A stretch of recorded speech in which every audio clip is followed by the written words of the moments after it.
तो हर महादेव, आइए रामायण नित्य पाठक्रम में चौपाइयों गायन करें, उनका भावा समझें। पिछले भाग में हमने गाया कि भरत जी चित्रकूट से चलने की तैयारी में होते हैं और प्रभु से आज्ञा जाने के लिए कहते हैं, पर उससे पहले वह चित्रकूट वन में भ्रमण करते हैं और भ्रमण करते हुए दिन बीत जाता है और संध्या समय हो जाती है। आइए उसी क्रम में आगे चौपाइयों गायन करें, उनका आवाज़ समझें।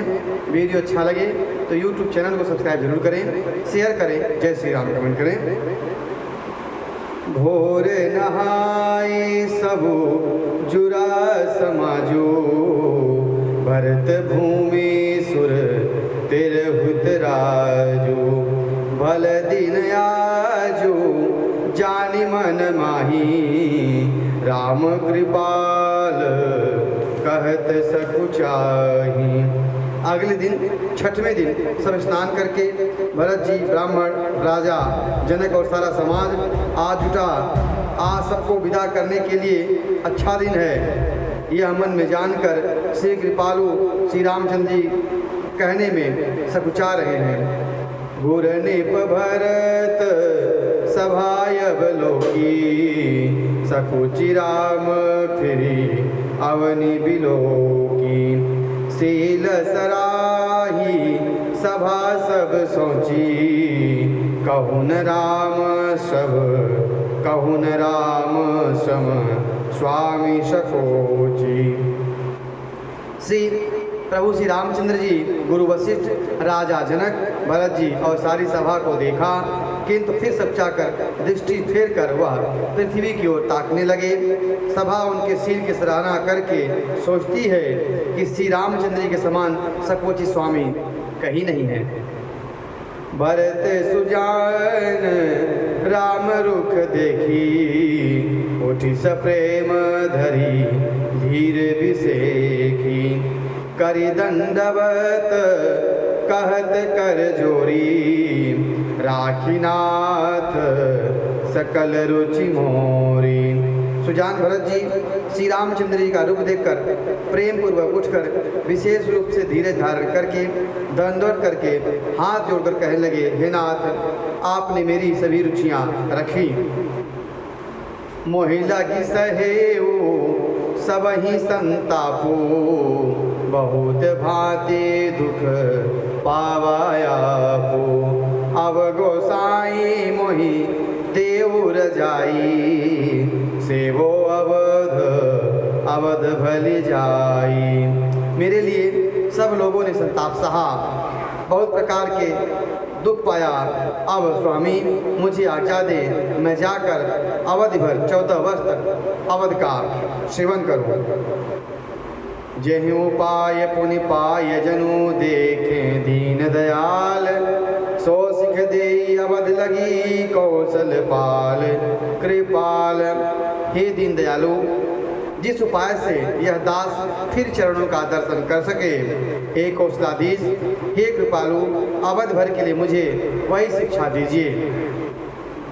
पुरजन परिजन प्रजा गोसाई, सब सुचि सरस स्नेह सगाई, राउर बदी भल भव दुख दाहो, प्रभु गुनिवादी परम पद लाहो। हे गोसाई, आपके प्रेम और संबंध से अवधपुरी कुटुंबी प्रजा और सभी पवित्र और रस से युक्त आपके लिए दुख की ज्वाला में जलना भी अच्छा है और प्रभु के बिना परम पद मोक्ष लाभ भी व्यर्थ है। स्वामी सुजानी जानी सब ही की, रुचि लालसा रहनि जन जी की, प्रणत पाल लही सब काहू, देह दुहू दिसी और निभाऊ। हे स्वामी, आप सुजान हैं, सभी के हृदय और मुझ सेवक के मन की रुचि, लालसा और रहनी जानकर, हे प्रणतपाल, आप सब किसी का पालन करेंगे और हे देव, दोनों तरफ को और अंत तक निभाएंगे। असमोहि सब विधि भूरी भरोसो, किए विचार न सोचु खरोसो। आरती मोर नाथ कर छोहु, दो मिल कीन ढीठु हठि मोहु। मुझे सब प्रकार से ऐसा बहुत बड़ा भरोसा है, विचार करने पर तिनके के बराबर जरा भी सोच नहीं रह जाता है। मेरी दीनता और स्वामी का स्नेह दोनों मिलाकर मुझे जबरदस्ती ढीठ बना दिया है। यह बड़ दोषो दूरी करे स्वामी, तजि सकोच सिख ये अनुगामी। भरत विनय सुनि सब ही प्रशंसी, खीर नीर विवरण गति हंसी। हे स्वामी, इस बड़े दोष को दूर करके संकोच त्याग करके मुझ सेवक को शिक्षा दीजिए। दूध और जल को अलग अलग करने में हंसनी की गतिविधि वाली भरत जी की विनती सुनकर उस सभी ने प्रशंसा की है। दीन बंद सुनि बंधु के वचन दीन छलहीन, देश काल अवसर सरसी बोले राम प्रवीण। दीनबंधु और परम चतुर श्री राम जी भाई भरत जी के दीन और छलहीन वचन सुनकर देश काल और अवसर के अनुसार वचन बोले। तात तुम्हारी मोरी परिजन की, चिंता गुरही निबही घर बन की। माथे पर गुर मुनि मिथिलेशु, हमहि तुमहि सप नेहु न कलेशु। हे तात, तुम्हारी मेरी परिवार घर की और वन की सारी चिंता गुरु और वशिष्ठ और महाराज जनक जी की है। हमारे सिर पर जब गुरु जी, मुनि विश्वामित्र जी, मिथिलापति जनक जी हैं, तब हमें और तुम्हें स्वप्न में भी क्लेश नहीं है। मोरे तुम्हार परम पुरुषारथु, स्वार्थ सुजसु धर्म परमारथु। पितु आयसु पालिहि दुहु भाई, लोक वेद भल भूप भलाई। मेरा और तुम्हारा तो परम स्वार्थ सुयस धर्म और परमार्थ इसी में है कि हम दोनों भाई पिताजी की आज्ञा का पालन करें। राजा की भलाई ही लोक और वेद तीनों में भला करना है।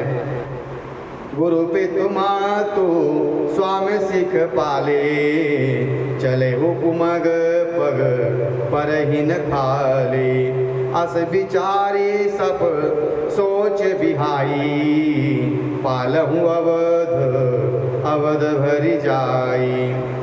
गुरु पिता माता स्वामी की आज्ञा का पालन करने से, कुमार पर भी चलने से पैर गड्ढे में नहीं पड़ता, ऐसा विचार कर सब सोच छोड़कर अवध जाकर अवधि भर उसका पालन करो। देश कोश परि जन परिवारू, गुरु पद रजहि लाग छर भारू। तुम मुनि मातु सचिव सिख मानी, पाले हूँ पहुमी प्रजा रजधानी। देश खजाना कुटुंब परिवार आज सबकी जिम्मेदारी तो गुरु जी के चरण रथ पर है। तुम तो मुनि वशिष्ठ जी माताओं और मंत्रियों की रक्षा मानकर तदनुसार पृथ्वी प्रजा और राजधानी का पालन रक्षण भरण करते रहना। मुखिया मुख सो चाहिए, खान पान कहु एक, पालई पोसई सकल अंग, तुलसी सहित विवेक। तुलसीदास जी कहते हैं कि मुखिया मुख के समान होना चाहिए, जो खाने पीने को एक अकेला है, परंतु वह विवेक पूर्वक सब अंगों का पोषण करता है। यदि मुख से खाना न खाया जाए तो शरीर के जो सारे अंग हैं वह कमज़ोर हो जाएंगे। तो वही प्रभु श्री रामचंद्र जी भरत जी को समझा रहे हैं कि मुखिया जो है वह मुख के समान होना चाहिए। आज के प्रसंग में इतना ही, आगे हम रामायण के आगे के उपायों का गायन करेंगे। अब अयोध्या का अंतिम सोपान की ओर है, कुछ ही दोहों का पाठ बचा हुआ है। वीडियो अच्छा लगे तो यूट्यूब चैनल सब्सक्राइब जरूर करें, शेयर करें, जय श्री राम कमेंट करें। सादर जय श्री राम। हर हर महादेव।